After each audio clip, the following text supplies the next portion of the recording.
Glória a Deus. Essa noite de quarta-feira será a nossa última vez que estaremos aqui, por enquanto, em Filipenses capítulo 2.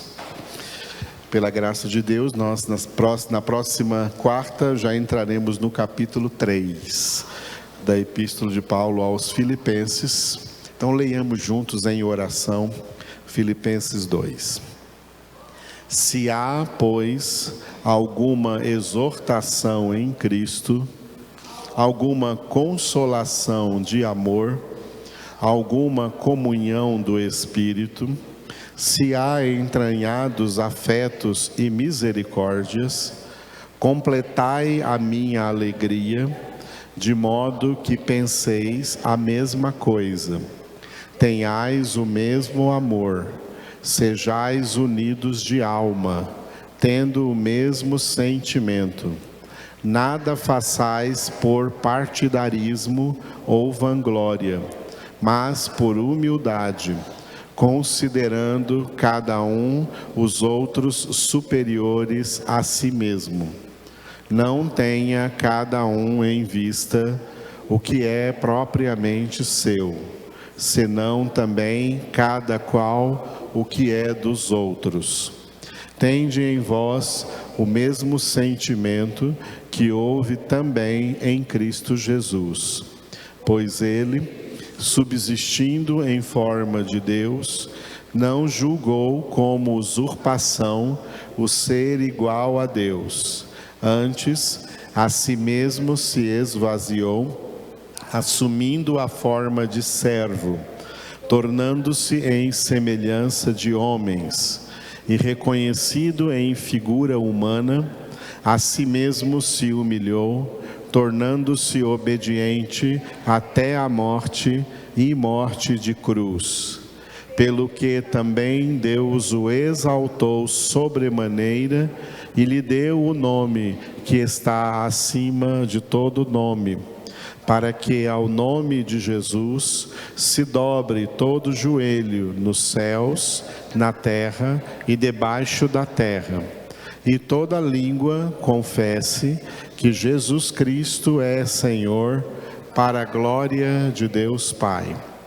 Assim, pois, amados meus, como sempre obedecestes, não só na minha presença, porém muito mais agora na minha ausência, desenvolvei a vossa salvação com temor e tremor, porque Deus é quem efetua em vós tanto o querer como o realizar segundo a sua boa vontade.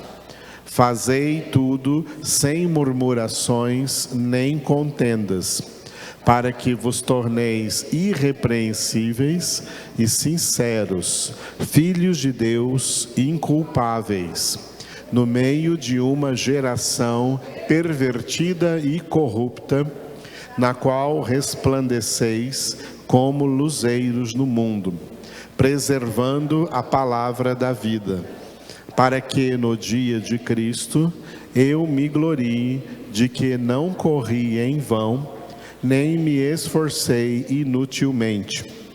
Entretanto, mesmo que seja eu oferecido por libação sobre o sacrifício e serviço da vossa fé, alegro-me e com todos vós me congratulo.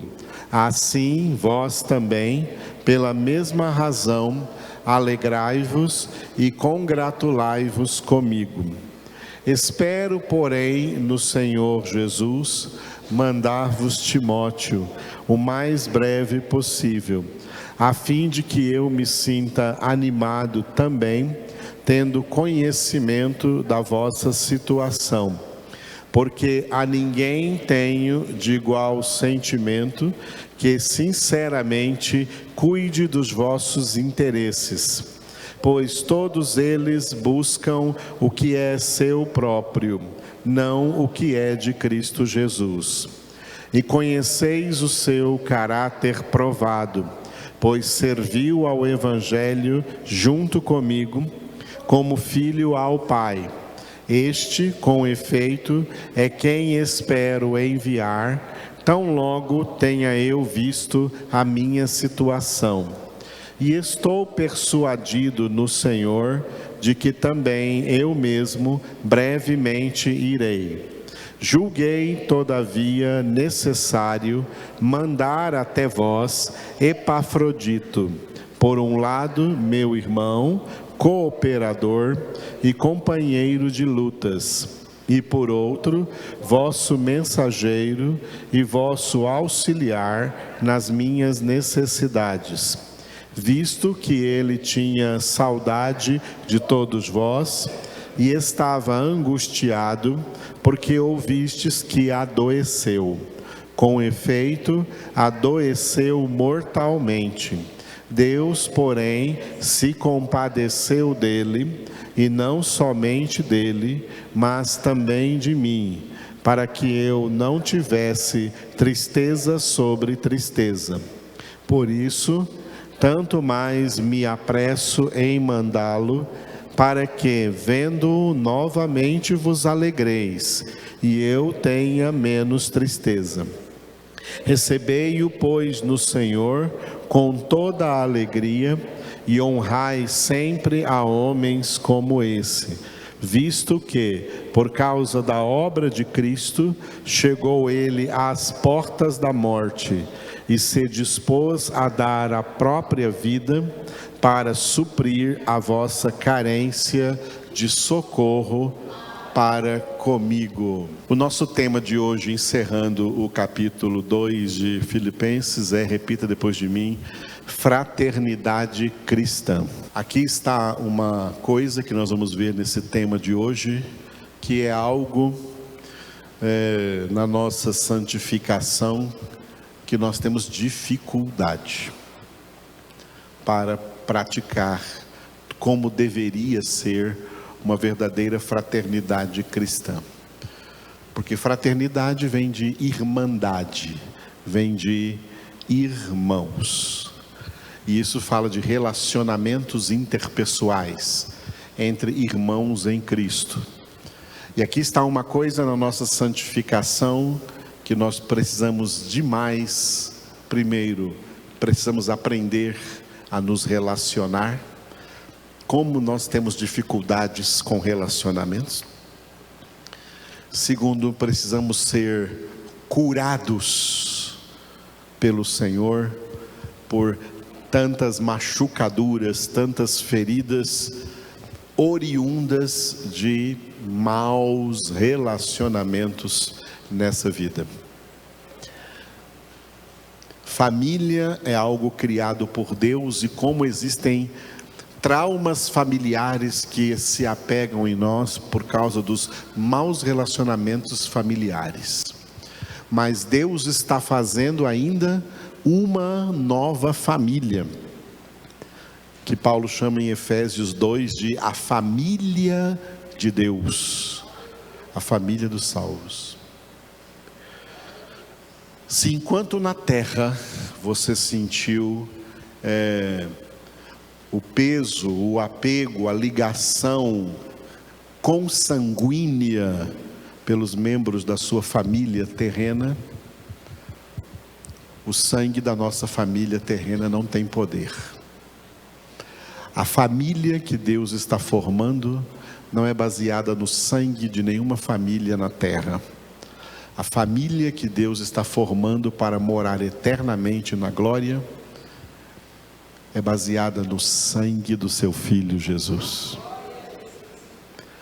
O sangue das nossas famílias são sangue sujo, é sangue ruim. Jesus é sangue bom, Jesus é sangue puro. É nesse sangue que Ele está formando uma família, na qual temos um Pai eterno, temos um irmão mais velho, Jesus, principal irmão e principal filho, temos o Espírito Santo de Deus, e temos uns aos outros como irmãos e irmãs em Cristo. É preciso que nós aprendamos a vencer barreiras relacionais, ser curados e ser instrumentos de cura e não de doença, e não de mais feridas, mas ser instrumentos de cura uns para os outros, em nome de Jesus. Aleluia. E às vezes, para ser instrumento de cura, às vezes a cura dói. Antes de curar, o remédio dói, mas ele vai sarar. É o que vai sarar. Amém? Temos muito que aprender sobre a fraternidade. Nós temos dificuldade nisso. Muito bem, vamos ver aqui então esse texto, né? Terminando aqui o capítulo 2. Esse texto que termina o capítulo 2 é a conclusão de toda a primeira parte dessa epístola aos Filipenses, né? Semana que vem vamos entrar na segunda parte da epístola aos Filipenses. E essa segunda parte, Paulo concluiu falando aqui de dois irmãos. Repita: Timóteo e Epafrodito. É o que nós temos aqui no capítulo 2, do versículo 19 ao 30. Na semana passada nós vimos, né, Timóteo, do versículo 19 ao 24, e hoje, né, vamos ver Epafrodito, do versículo 25 ao 30. Amém? Então, diga Epafrodito. Esse nome é meio esquisito porque é um nome grego, tá bom? Então, fala assim, para mim isso é grego. Então, tá bom. 25 a 30, esse personagem importante. E nós já lemos aqui, né, do 25 ao 30, porque lemos todo o capítulo 2. Mas o principal versículo aqui sobre o Epafrodito é mesmo o 25. O versículo 25, onde Paulo disse assim: julguei, todavia, necessário mandar até vós Epafrodito, por um lado meu irmão, cooperador e companheiro de lutas, e por outro, vosso mensageiro e vosso auxiliar nas minhas necessidades. Glória a Deus. Bom, em primeiro lugar, essa conclusão aqui da primeira parte de Filipenses, no final aqui do capítulo 2, Paulo trata muitas coisas dentro do nosso tema, que é fraternidade cristã. Em primeiro lugar, porque Paulo, nas suas 3 viagens que ele fez em estado de liberdade, antes de ser preso em Jerusalém, depois que ele foi preso, ainda fez uma 4ª viagem até Roma. E nessa 4ª viagem, ele, mesmo estando preso, ele continuou a fazer o seu trabalho, a realizar o seu ministério, o ministério que ele realizou quando estava livre. Mesmo quando estava preso, mesmo entre algemas, Paulo, por onde foi nessa viagem até Roma, foi pregando o Evangelho, e aonde ele pregava o Evangelho, pessoas eram convertidas, e a partir dessas pessoas que eram convertidas, começava ali em cada local, em cada cidade, uma igreja cristã, uma igreja do Senhor Jesus Cristo. Para essas igrejas, depois Paulo, além de enviar cartas, como fez para algumas delas, Paulo escreveu a igreja de Roma, aos romanos, a igreja de Corinto, 2 cartas aos coríntios, uma carta para os Gálatas, que não era uma cidade, era toda uma região que Paulo viajou na sua primeira viagem com Barnabé, a região da Frígia, Panfilha e Galácia, região frígio-gálata, por isso ali eram chamados Gálatas. A carta aos Gálatas para as igrejas, para os crentes das igrejas daqueles lugares. A carta aos Efésios é uma carta para uma igreja, Efésios, a igreja de Éfeso, onde hoje é a Turquia, era na antiga Ásia Menor, e também ali ficava a igreja de Colossos, dos Colossenses. Paulo esteve em Éfeso, mas nunca esteve em Colossos. Os colossenses foram convertidos quando Paulo passou 2 anos inteiros evangelizando, pregando o evangelho na cidade de Éfeso, e todas as cidades da Ásia Menor vieram até Éfeso, sabendo que havia ali um pregador, e muitos ali se converteram e voltaram para suas cidades e começaram igrejas. A maioria das 7 igrejas lá do Apocalipse eram da Ásia Menor, e de todas elas Paulo só esteve em Éfeso. Ele não esteve em Esmirna, Pérgamo, Sardes, Filadélfia, Tiatira, Laodiceia. Paulo não esteve nessas cidades, mas pessoas dessas cidades vieram até Éfeso quando Paulo estava ali por 2 anos, e ali elas foram convertidas ao Senhor Jesus Cristo, e depois que voltaram para suas cidades, começaram ali igrejas, igrejas de Cristo Jesus.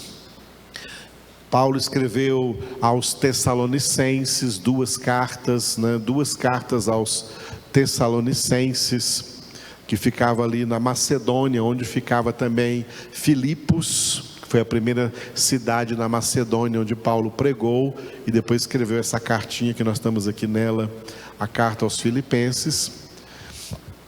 E assim Paulo mandou cartas para essas cidades, não para todas, para algumas ele mandou, para outras não.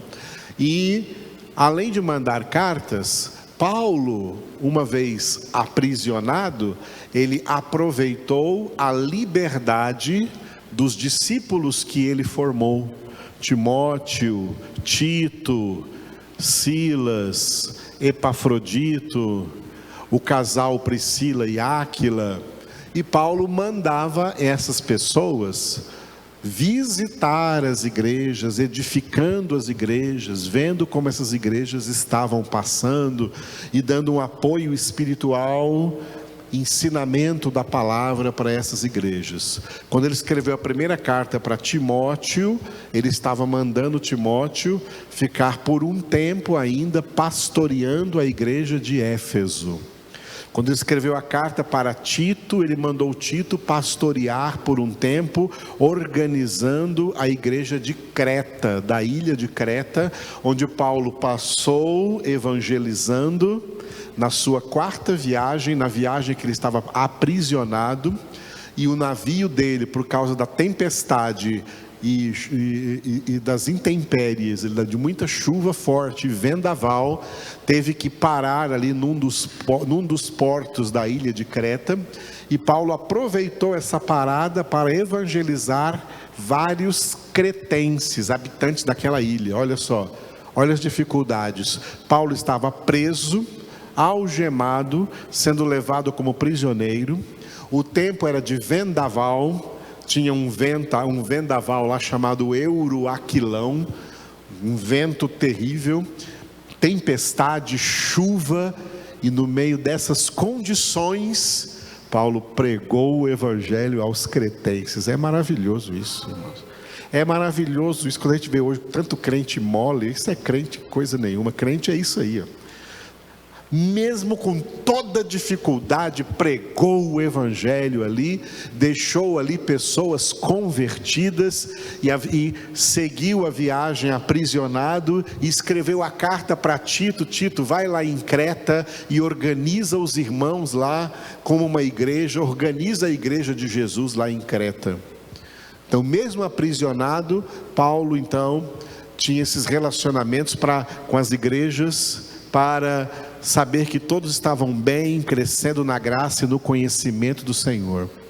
Mas de todas essas igrejas que surgiram pelo ministério de Paulo, ele vai dizer aqui no capítulo 4, quando chegamos no capítulo 4, que a igreja de Filipenses se tornou a igreja que mais carinho, ajuda, assistência, amor manifestou com o apóstolo Paulo. Uma igreja que realmente teve Paulo no seu coração, cuidaram dele. A única igreja que mandava ofertas para ele, para as suas necessidades. E Paulo falou: vocês já me mandaram tanta coisa que já me mandaram até além do necessário. Uma igreja que agiu, sabe como eles agiram? Agiram como irmãos. Agiram como irmãos. A Bíblia diz que somente verdadeiros amigos se transformam em irmãos. Em irmãos. Quem o encontrou, encontrou um tesouro. Fraternidade cristã. E quando Paulo estava então aprisionado, escreveu essa carta aqui aos Filipenses e mandou 2 discípulos que ele formou para ver como eles estavam passando. Mandou primeiro Timóteo e depois mandou o Epafrodito. E não somente em relação a Paulo, os filipenses tinham um grande carinho fraternal, mas também com cada um dos seus discípulos. A equipe de Paulo, quando Paulo estava na sua segunda viagem em Filipos, era uma equipe grande, todos os discípulos estavam ali, inclusive Lucas, que estava escrevendo ali o livro dos Atos dos Apóstolos, escrevendo pessoalmente, enquanto Paulo estava ali evangelizando, pregando, e Lucas escrevendo o livro dos Atos dos Apóstolos. E essa igreja, como Paulo escreveu aqui no final, teve, grande carinho pelo Epafrodito, esse irmão aqui, que chegou a ficar doente, doente, diz no versículo 27, que ele adoeceu mortalmente, e por causa dessa doença, no 26, diz que ele tinha saudade de todos vós, e estava angustiado, porque ouvistes que adoeceu. Olha só, o Epafrodito ficou angustiado, porque os filipenses estavam preocupados com ele, quando ouviram que ele adoeceu, e ele queria mesmo ir lá para dizer: não, agora eu já estou bem, já estou melhor, mas cheguei às portas da morte, mas não tem problema, o Senhor já me curou. Mas o que ressalta aqui é a preocupação deles com o irmão que estava doente, como havia um laço, que não é um laço parentesco, consanguíneo, é um laço fraterno de irmãos, feitos irmãos por causa do sangue de Jesus. Por causa do sangue de Jesus. Aleluia.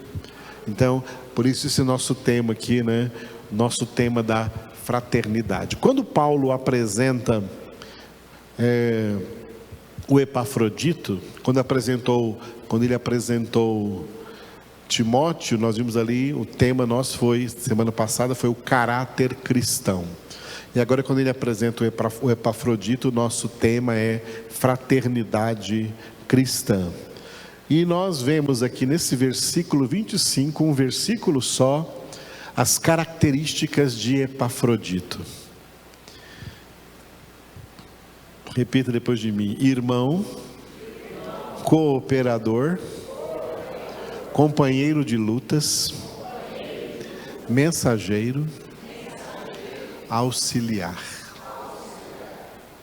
São características, essas características que Paulo traz aqui desse personagem Epafrodito, não significam que era só desse personagem.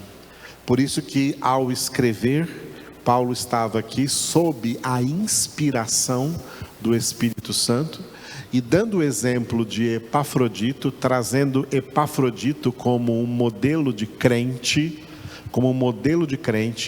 através desse modelo e dessa epístola, Jesus falando para nós que tipo de crentes nós temos que aprender a ser. Em primeiro lugar, aprender a ser irmãos. Aleluia. Semana passada, quando falamos de Timóteo, eu falei uma palavra que foi, vocês estão lembrados? Altruísmo, lembra disso? Diga altruísmo.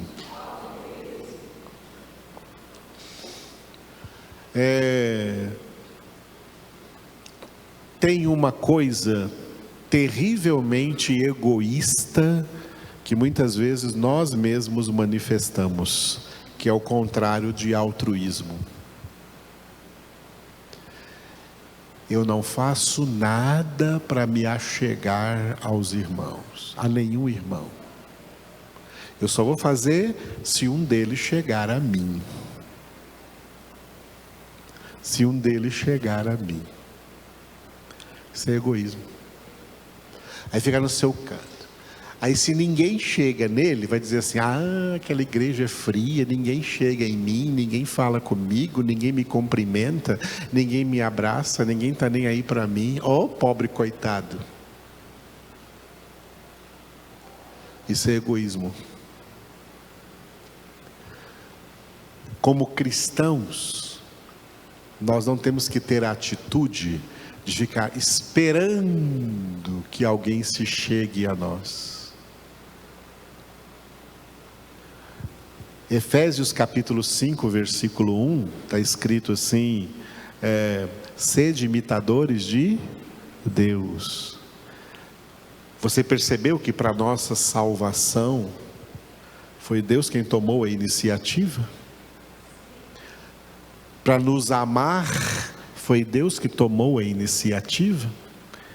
1 João, o apóstolo João escreveu: nós amamos porque tu nos amaste primeiro, porque Deus nos amou primeiro. Ser imitadores de Deus é aprender a tomar iniciativas em relação aos irmãos. Mas tem gente que se fecha e fala assim: eu não quero contato com ninguém, porque eu já fui muito ferido, eu estou traumatizado. Se você quiser falar de traumas, um dia eu vou tirar minha camisa aqui e mostrar minhas costas para vocês.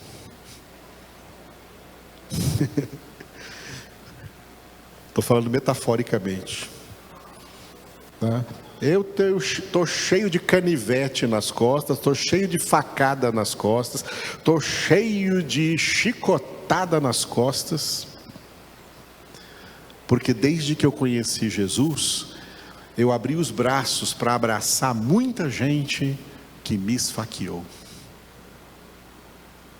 que não teve a mesma reciprocidade. Isso acontece mesmo, irmãos. Infelizmente isso acontece. E isso acontece até mesmo por causa da realidade dos muitos chamados e poucos escolhidos. Porque os verdadeiros irmãos serão só os poucos escolhidos.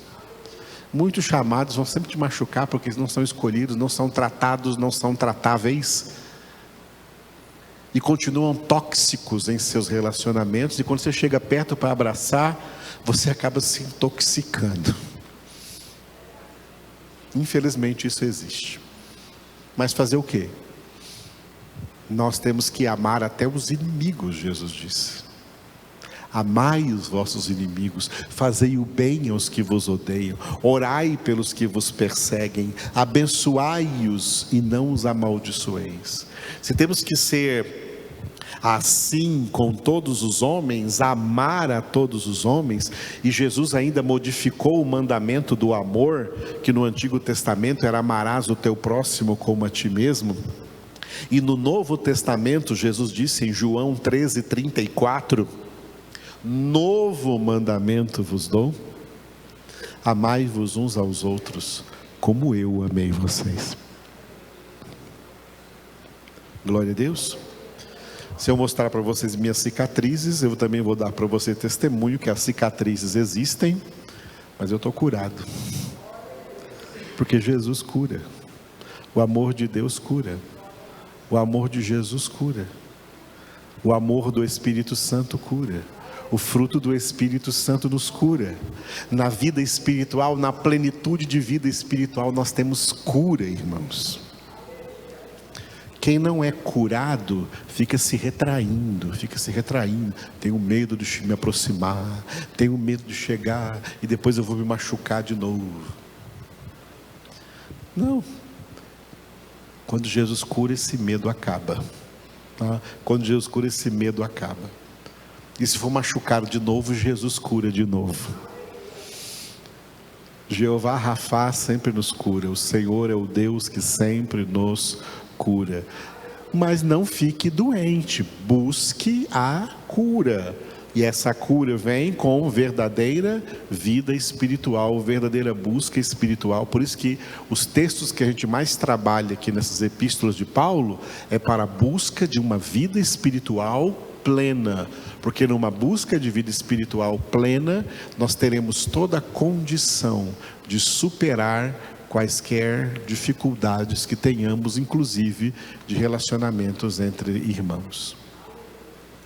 Então, se você é um verdadeiro cristão, nunca diga assim, nunca ninguém vem a mim, não diga isso nunca. Se já disse, não diga nunca mais, e peça perdão a Deus de ter dito. E tome você a iniciativa. O que Jesus ensinou no Evangelho?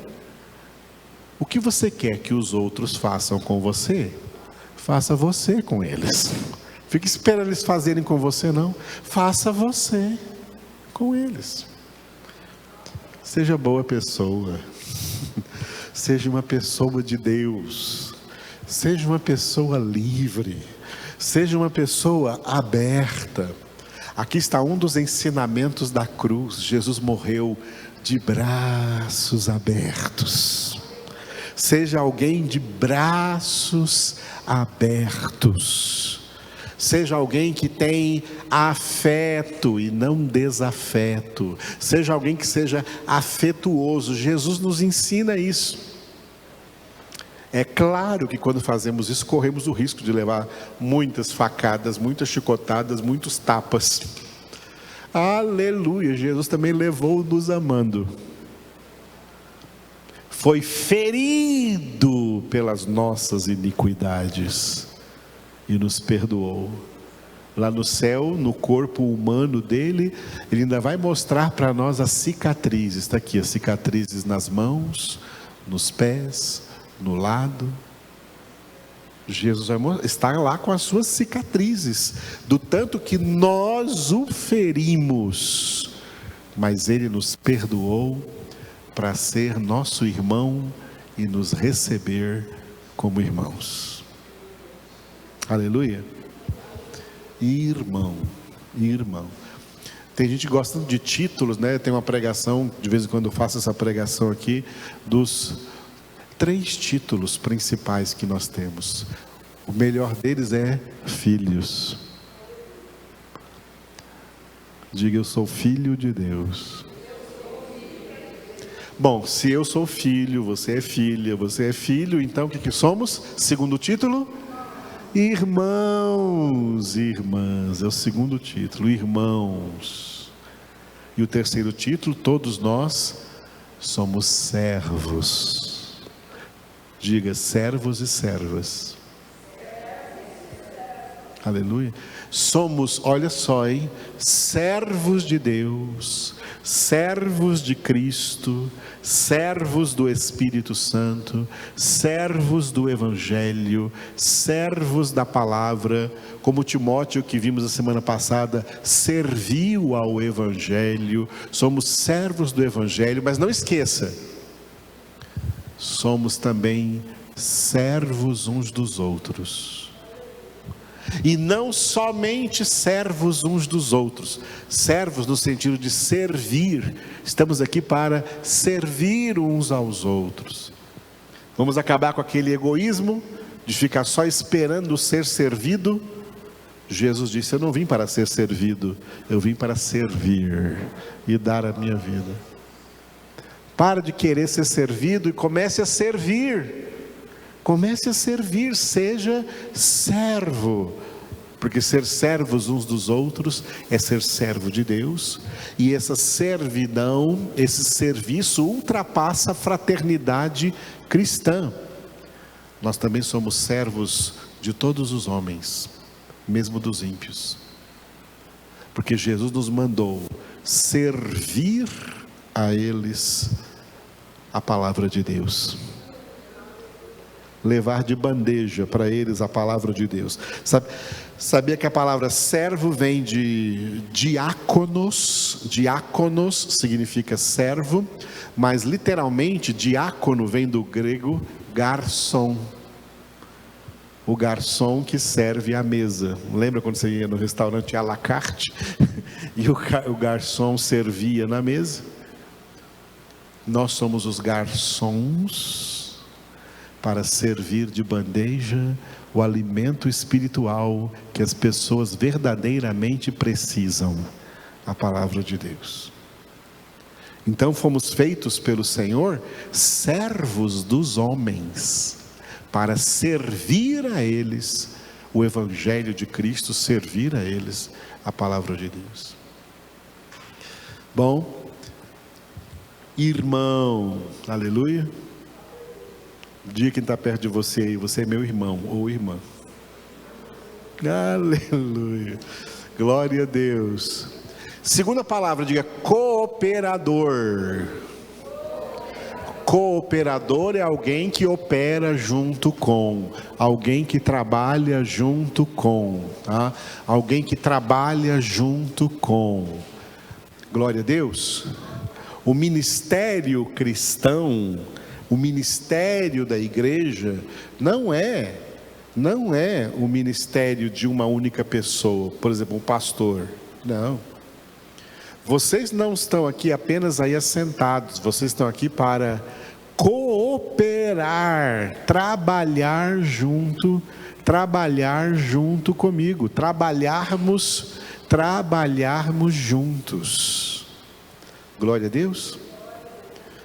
O seu dízimo, suas ofertas, isso é ser cooperador, isso é trabalhar junto com, tá?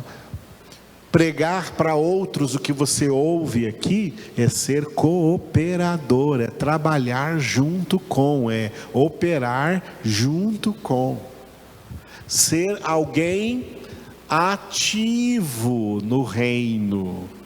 A palavra de Deus, ela é dinâmica. A palavra de Deus, ela não nos torna inativos. A palavra de Deus nos torna ativos no reino de Deus. Tem muita coisa que fazer. Jesus disse: a seara é grande e poucos são os trabalhadores. Rogai ao Senhor da seara que mande trabalhadores para a sua seara. Participamos do mesmo trabalho de intercessão pelo mundo inteiro. É um trabalho que só nós podemos fazer, porque Deus não ouve oração de outros. Deus não ouve pecadores, Ele só ouve os seus filhos. Por isso a oração do justo, disse Tiago, tem grande eficácia, porque Deus só ouve essas orações. Ele não ouve essas orações de religiosos por aí, afastados dele, na idolatria, na heresia. Deus não ouve. Deus ouve seus filhos e nos deu na responsabilidade de trabalharmos juntos, sermos cooperadores no ministério de oração, cobrir essa terra de oração, esse mundo, essa humanidade que jaz no maligno e está sofrendo aí a multiplicação da iniquidade. As profecias bíblicas apontam para uma piora da humanidade no mundo. Uma piora que vai atingir o seu clímax nos 7 anos da grande tribulação. Nós temos que cobrir essa terra de orações, temos que orar por essas pessoas, por essas nações, pelos seus governantes, o que Paulo colocou em 1 Timóteo capítulo 2, versículos 1 e 2. Isso é ser cooperadores. Cooperadores no ministério da oração, cooperadores no ministério da pregação da palavra.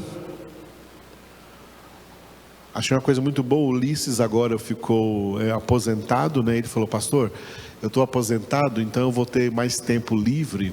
Eu quero reunir pessoas na minha casa, no meu tempo livre. Eu quero pregar o evangelho para as pessoas. Amém, faz isso, Ulisses.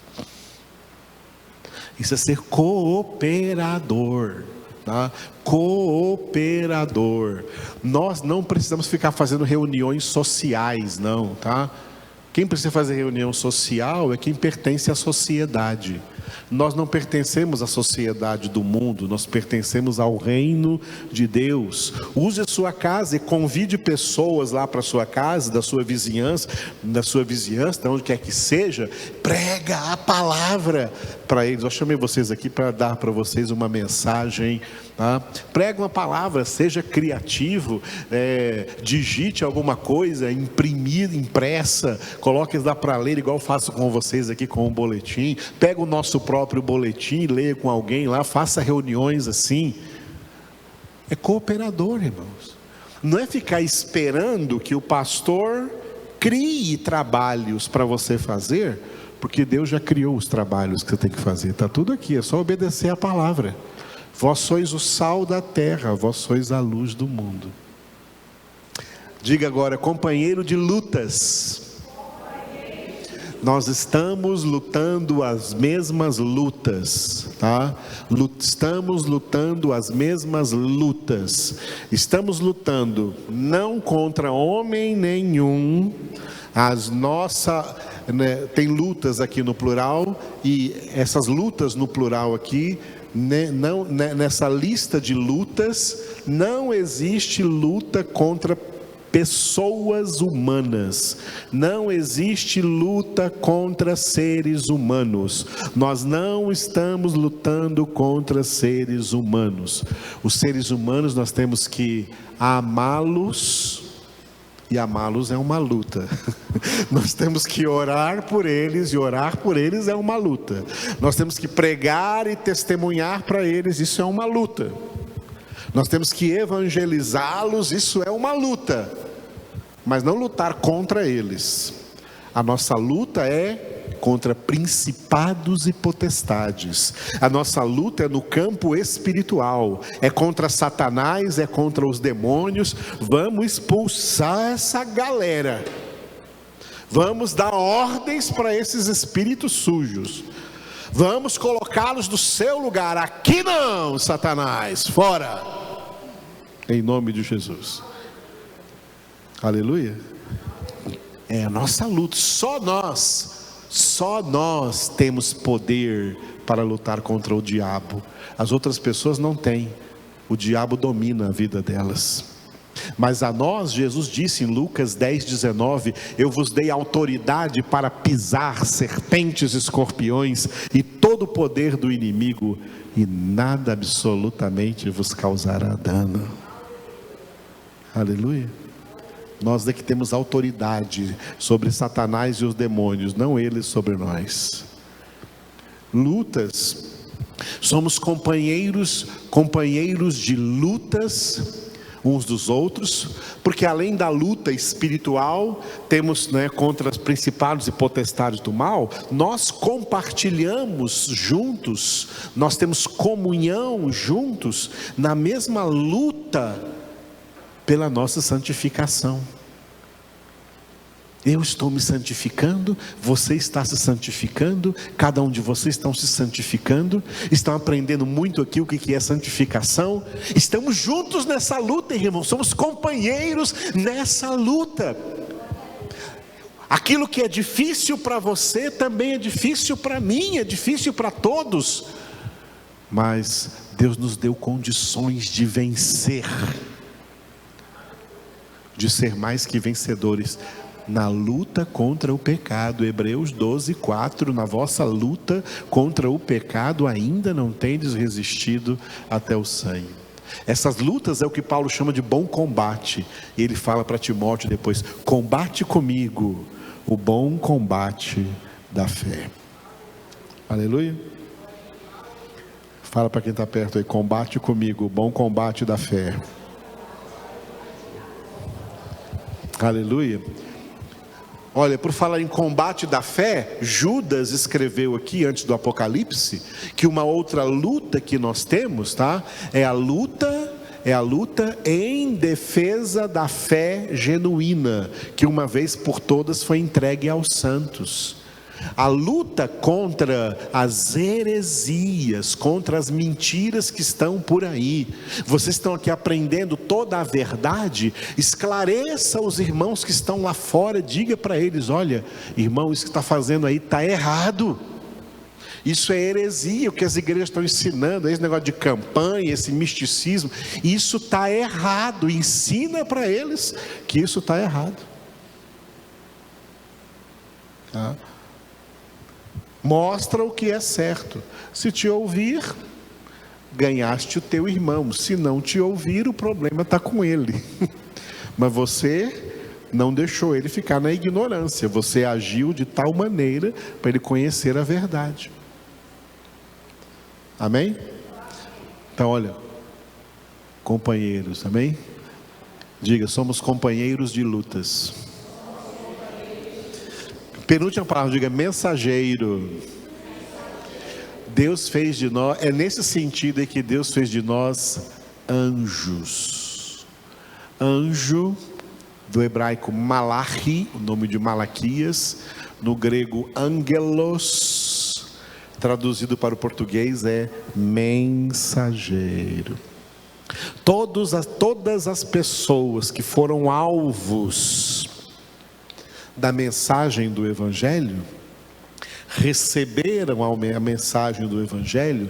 Essa mesma mensagem, esse mesmo Evangelho, que é o poder de Deus para a salvação de todo aquele que crê, ele também é o poder que nos capacita a ser retransmissores dessa mensagem para outras pessoas. Todos nós somos mensageiros, tá? Enche a sua internet aí de mensagens de Deus, enche aí. Eu não sei trabalhar isso aqui direito, não. Eu trabalho com duas coisas aqui só: Facebook e o nosso, como é que é o nome mesmo? WhatsApp, isso aí, o WhatsApp aqui. Eu trabalho com isso, não sei mexer no negócio de Instagram, ou sei lá o que mais, essas coisas. Tem um monte de recursos aqui que eu não sei mexer, sou meio travado com esse negócio de tecnologia, né? Mas tem tantos recursos aí que você sabe mexer. Insere palavra de Deus aí, coloca a palavra de Deus aí, seja um mensageiro, apresente-se como um mensageiro de Deus, que não inventa mensagem. Mensageiro não inventa mensagem, mensageiro entrega, transmite a mensagem que Deus colocou dentro dele, a mensagem do Evangelho de Cristo Jesus. Diga para as pessoas: olha, arrependei-vos do pecado, a vida é transitória, todo mundo vai morrer, preste atenção, essa terra vai ser destruída, Jesus está voltando, volte-se para Jesus, converta-se a Jesus. Busque a Deus, nós estamos na terra para buscar a Deus, esse é o propósito da nossa existência. Seja mensageiro, você é um mensageiro, você é uma mensageira. Diga: somos mensageiros de Deus. E por último, né, que combina com cooperador, diga auxiliar, que é a mesma coisa que ajudador. Nós estamos aqui para ajudar, estamos aqui para auxiliar. Sabe por quê? Porque ninguém recebeu mais ajuda do que nós. Ninguém recebeu mais auxílio do que nós, quando o Pai nos deu Jesus. Isso é que foi ajuda. Que ajuda, hein? O Pai nos deu Jesus. O Pai te deu Jesus? Ele está aí com você? Ele habita em você? Ele vive em você? Isso é que é ajuda. Quem tem Jesus tem tudo, irmãos. Você sabe a grande dificuldade? Vou compartilhar com vocês uma dificuldade que eu tenho. Sabe uma grande dificuldade que eu tenho nas minhas orações? Nas minhas orações, eu tenho uma tremenda dificuldade de pedir alguma coisa para mim mesmo. De pedir alguma coisa para mim. Pai, eu não sei pedir nada para mim não, Senhor. O Senhor já me deu tudo, eu tenho tudo. Eu tenho tudo. O Senhor me deu Jesus, eu tenho tudo.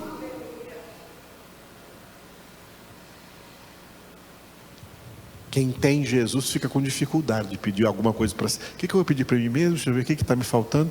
O Senhor é meu pastor, eu não sinto falta de nada. Ele me preenche de todas as formas, de todas as maneiras. Aí me sobra tempo para orar por vocês todos, todo mundo, todo dia. Oh, aleluia, Senhor. Eu oro pelos irmãos, oro pelas pessoas, oro em prol da humanidade. Glória a Deus. É bom demais, amados. Essas características aqui é que nos tornam irmãos e capacitados de formarmos juntos uma